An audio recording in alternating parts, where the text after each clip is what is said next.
Nào mình phải vào vườn thôi ạ. Gà con nó vào vườn lắm.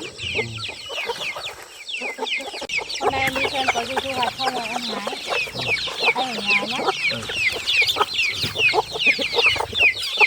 Hai đứa anh đi cùng nhỉ? Thôi anh ở nhà sửa cái chuồng lợn đi. Cái chuồng lợn của mình hỏng rồi đấy. Lát nữa anh đi vào xem nhé. Nó phá quá nhỉ? Đây.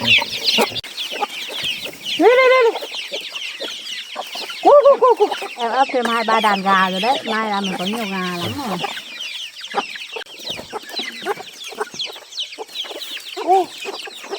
Thế thôi anh chăn gà đi, em đi sớm không kẻo muộn. Em đi sớm rồi về nhé. Hôm này phải vào vườn cho anh ạ. Bụng mày to lắm rồi đấy bông ạ. Nó sắp đẻ rồi đấy. Sắp đẻ rồi anh ạ. Hôm nào mình phải làm cái chuồng chó cho nó. Hôm nào mày đẻ bé rồi ta làm chuồng cho mày ở nhá. Ta xây cho mày ở này. Ôi cái bụng to thế này với mày có đẻ được không?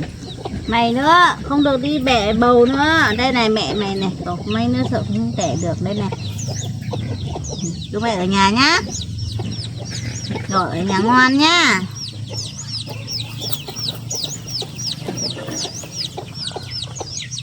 Em đi nhá. Đi về sớm nhé.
Đang to thế.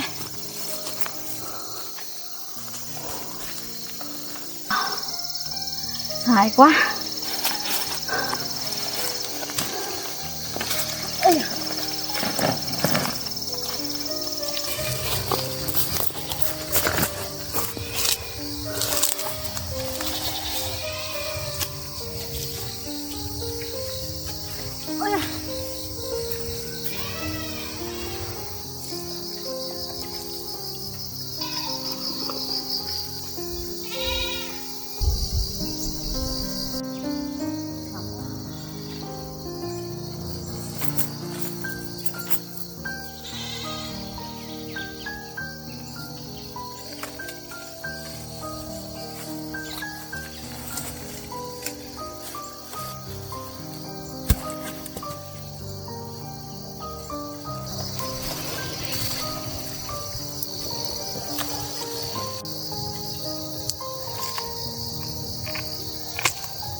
Nhiều quả thế nhỉ.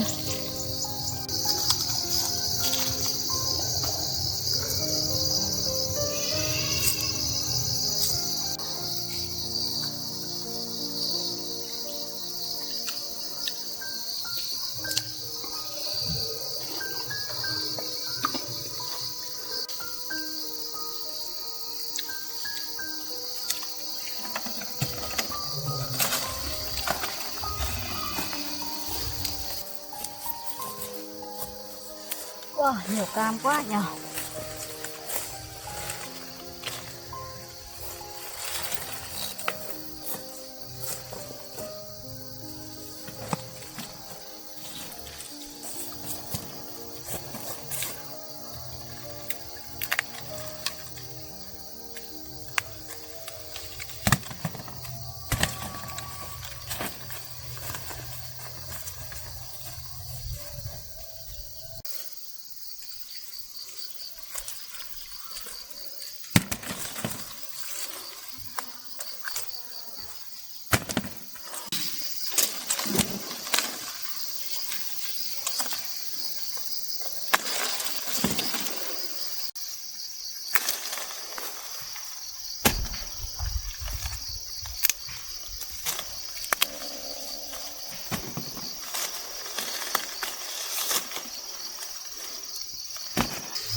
Ôi à.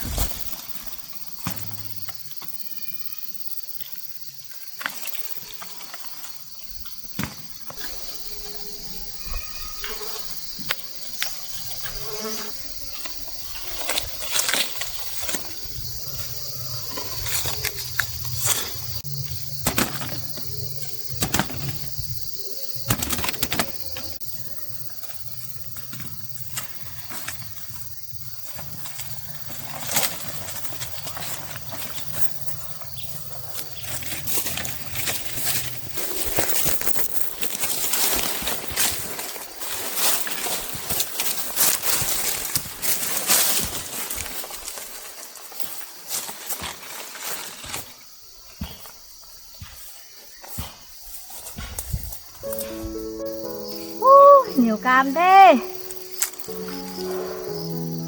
Trên đây cũng nhiều này.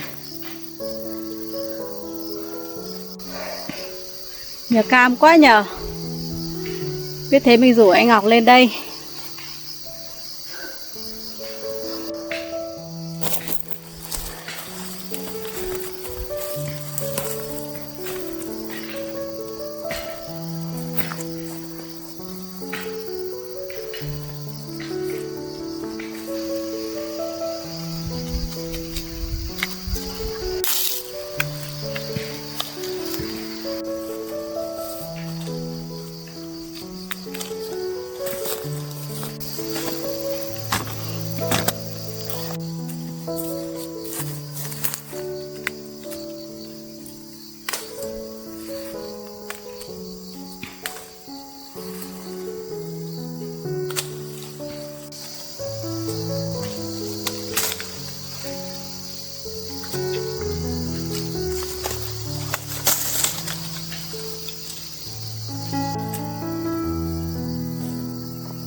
Ui, ui.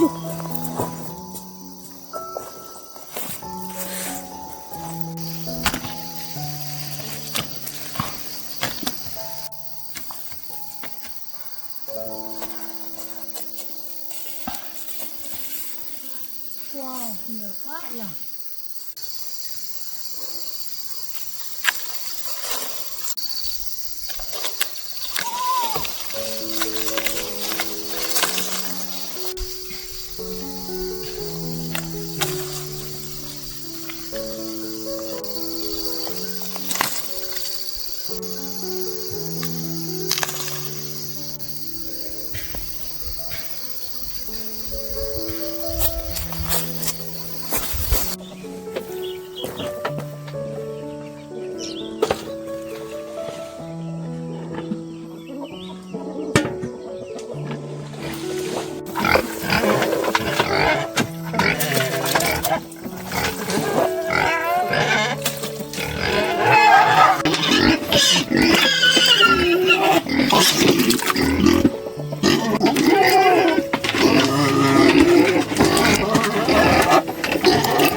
Đây.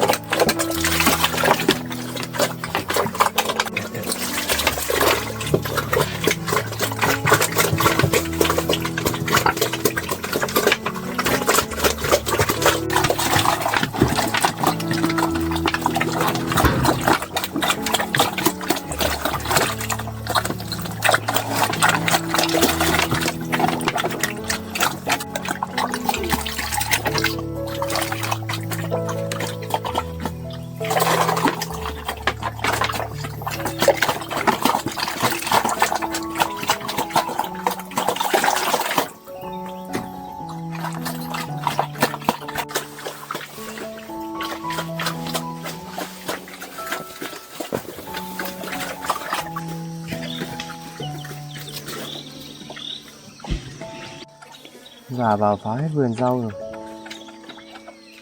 không phải rào lại vườn thôi.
Ồ, cây dưới kia đỏ thế. Xưa kia lại ơi.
mình lấy thêm mấy quả nữa cho nó đầy thôi.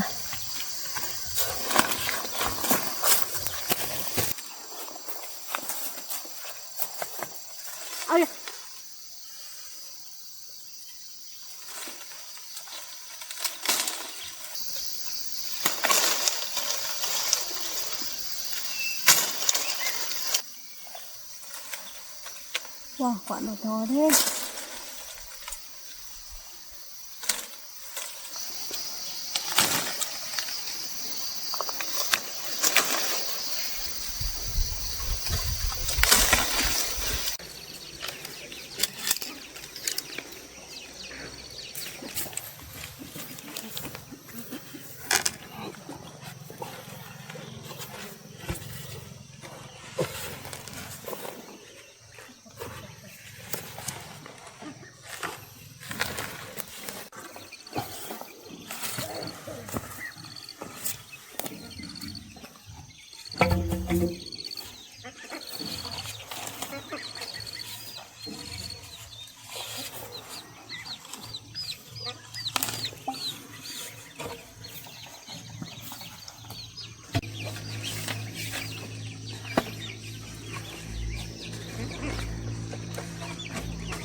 về lại bằng này thôi.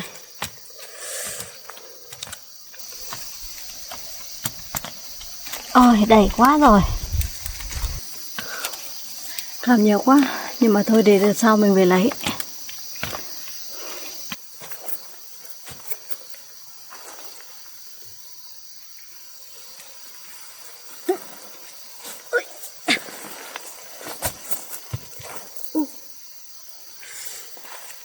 Ôi à.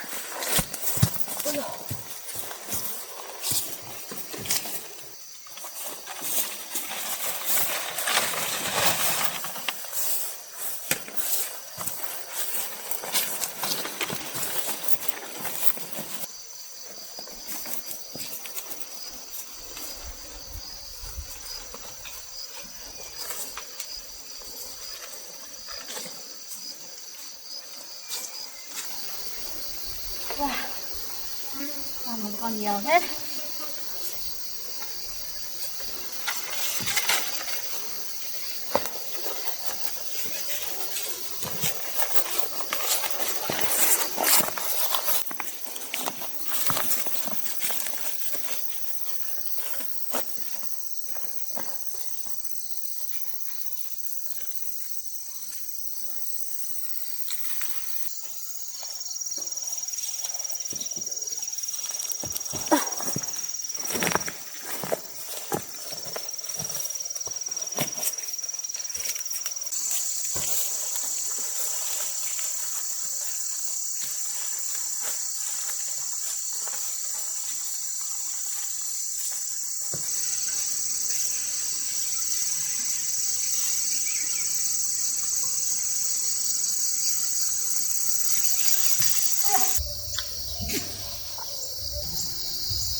Để tạm đây đã.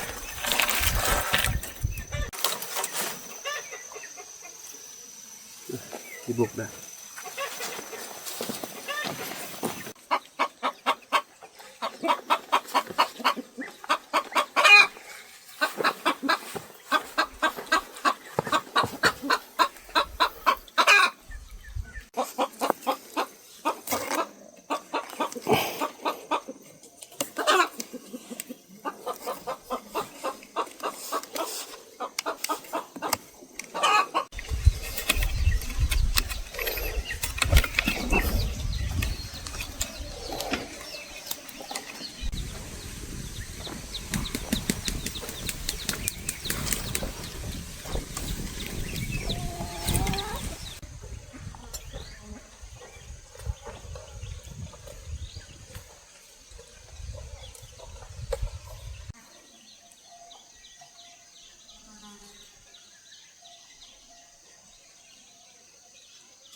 quả này hai quả năm cái này đằng này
lấy cam đi chị.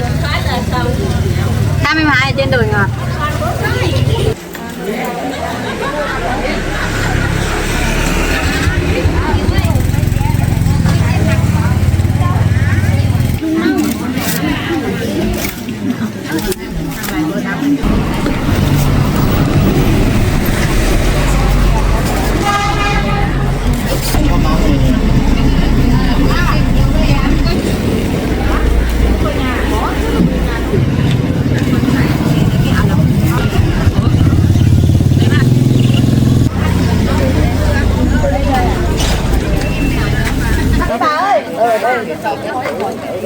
Mà lấy đi bà chọn đi.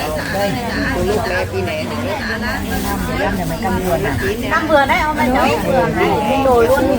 Trên đồi luôn đấy. Ôi đi cháu biết ta vào tận trong nhà họ. Đúng rồi. Các bạn tận vườn chứ. Bảo tí lại lấy ra đâu. Tính sâu rồi.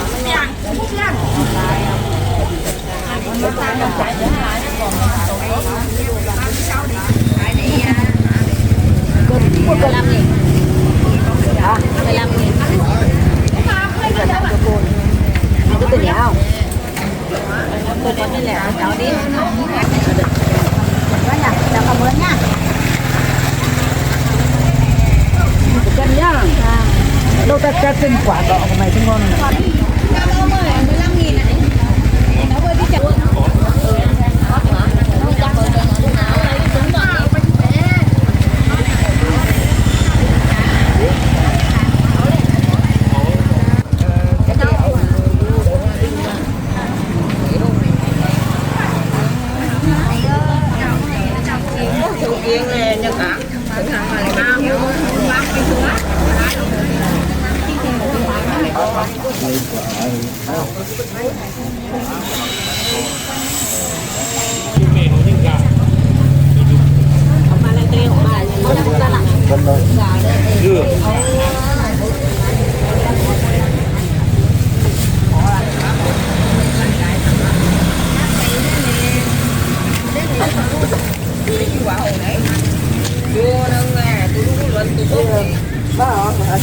Là chạy thế nó chưa đó nếu cả thu không vẫn chưa quế không này đi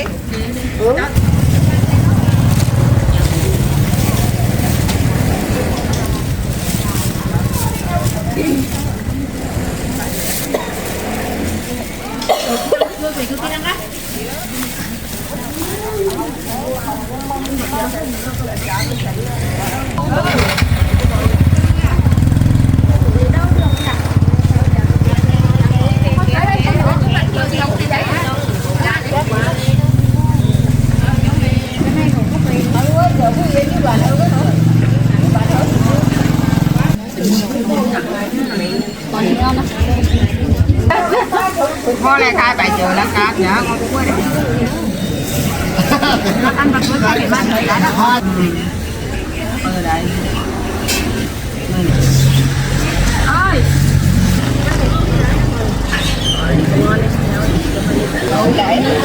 Mà nó chắc bị sao mất dạng các bạn ơi. Này có tiền nó cho nó tất cả phải lên mập.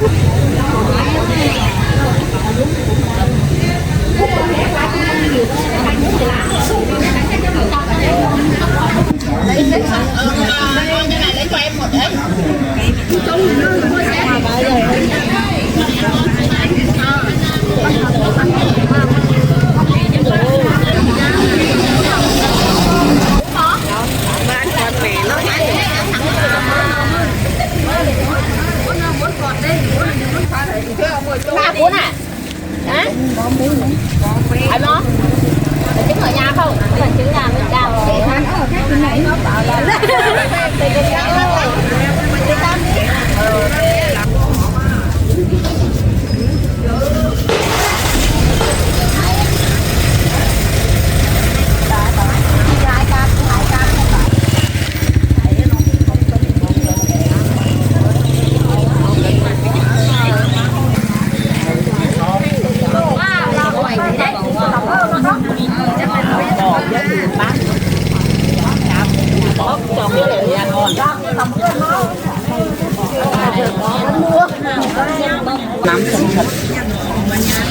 Cái ngọt đấy không? Cái trên nó xấu đúng không?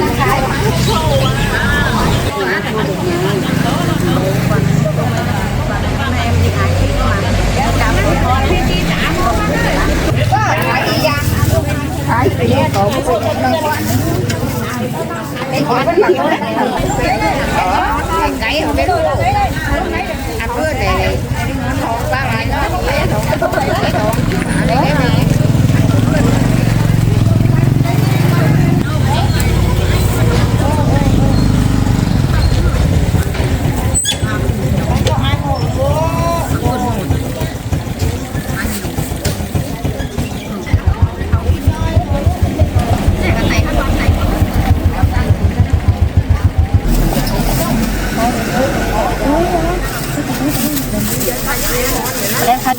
Tất 15.000 cô ạ. Tân một rồi.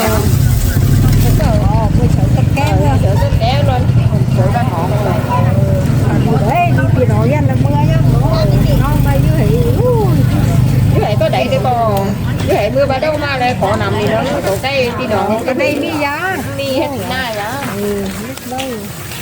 đi giá na tới tầm gì đến không may á bố họ nằm khó nó bay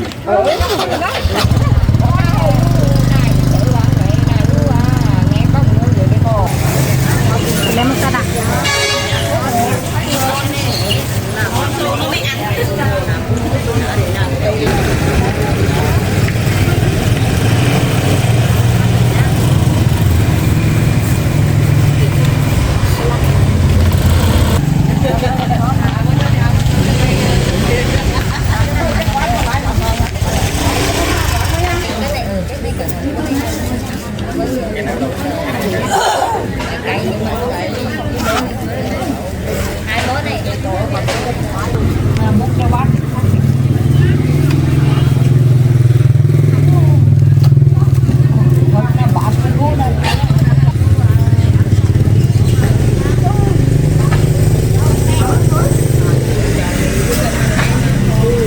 Ít hơn nữa là hết rồi.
ngon thì mua ngon thì mua lá, không phải là như thế mà không phải bắt buộc phải mua.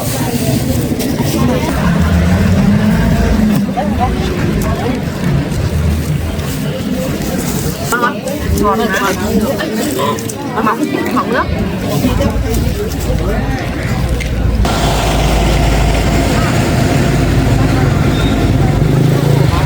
Mấy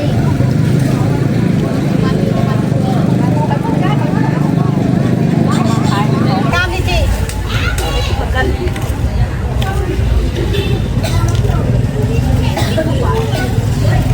Cam đi chị ơi.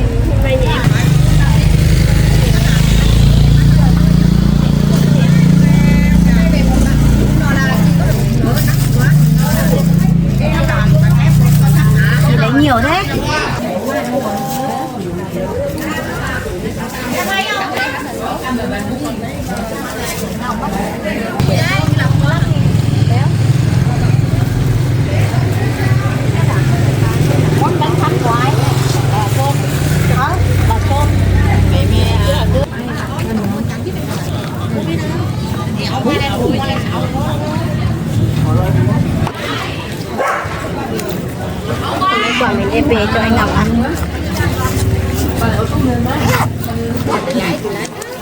200.000.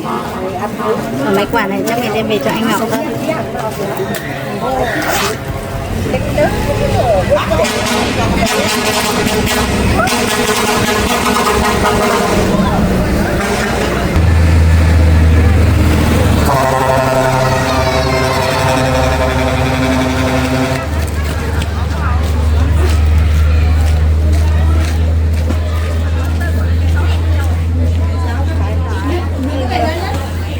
Ốp sắc không?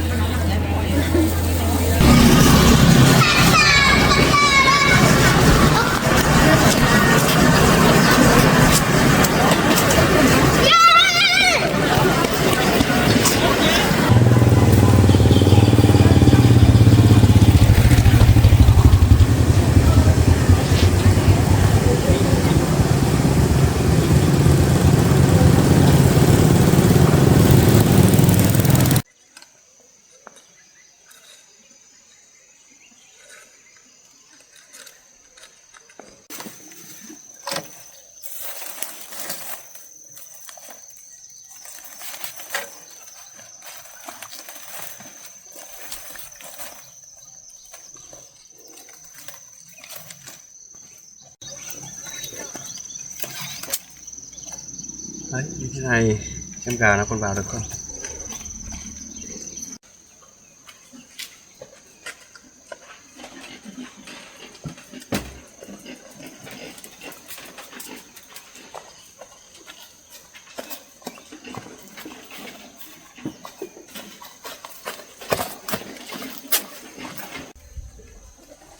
Anh Ngọc ơi! Anh Ngọc! Ai đấy? Anh ạ! Ồ, anh rào ra tận đấy rồi à? Anh gào từ đấy lên. Ồ, rào như thế này Thế này được không? được, như thế này gà mới không vào vườn anh ạ. Nha. Vâng. Nó không vào được Nó vậy. bẩn hết rồi đây này. À, em có mua bánh đấy. Xuống đây ăn bánh đi. Thế chờ anh tí, anh rửa tay đã nhé. Vâng. Hôm nay em hái được nhiều cam lắm anh ạ. Đang mùa cam đấy nhỉ? Vâng.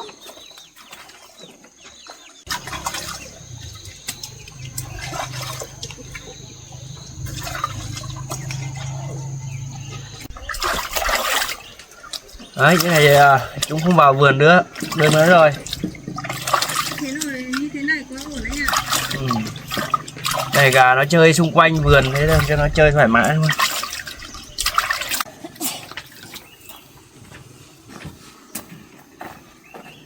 Nhiều cam thế. Hôm nay em hái đầy gùi luôn.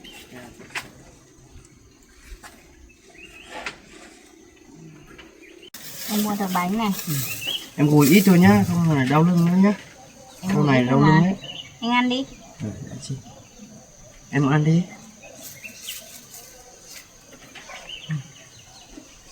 Ngon nhỉ, hôm nào em làm cái bánh này đi bán rồi.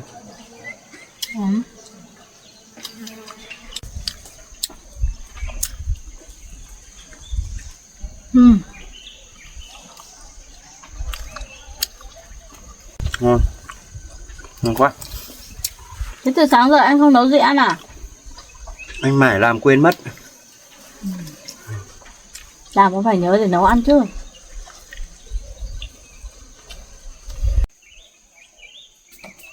Em bổ cam cho anh ăn nhé.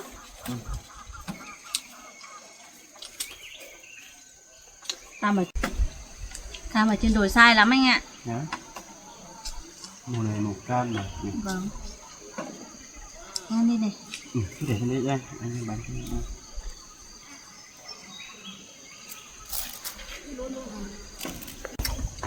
Bánh ngon không? Ngon em ạ.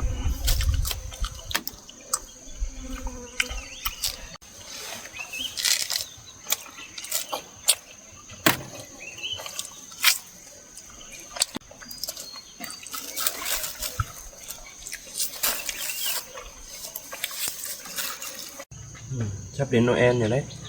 Em muốn quà gì để anh mua?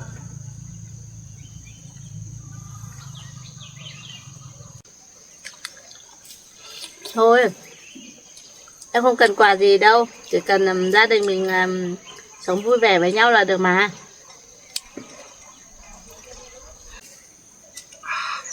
Ngon nhỉ?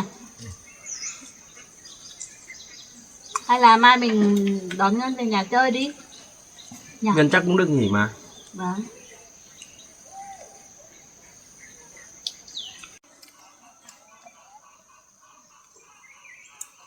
Ở đây không có chỗ nào đi chơi, mình đưa Ngân đi chơi nhỉ? Lại chỉ cho nữa.